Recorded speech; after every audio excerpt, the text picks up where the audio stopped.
Time to get cooking. All right, Flavortown, buckle up. We're going behind the scenes at McDonald's.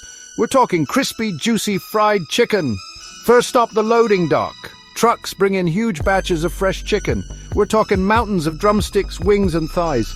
All got to be top-notch for that McDonald's quality. Next up, the cleaning crew. These folks are all about safety. They give the chicken a good rinse. Got to make sure it's squeaky clean. Safety first, Flavortown. Now these chickens are ready for the next stage of Flavortown. Flavor explodes in your mouth. We're talking a secret blend of herbs and spices. This is where the magic happens, folks. The chicken takes a dip in a special marinade. This infuses the meat with flavor. Juicy and tender, that's what we want. McDonald's keeps their recipe under wraps, but trust me, it's finger-licking good. Now let's get these babies coated. Crispy, crunchy goodness. Time for the secret weapon, the batter.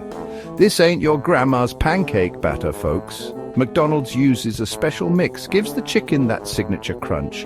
It's all about the texture. The chicken takes a bath in the batter, gets completely coated. Then it's showtime.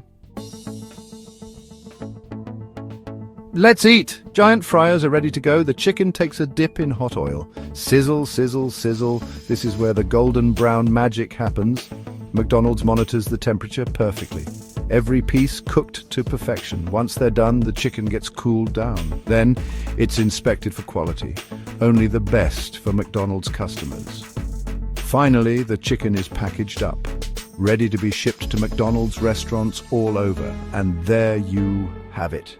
The journey of McDonald's fried chicken from farm to fryer.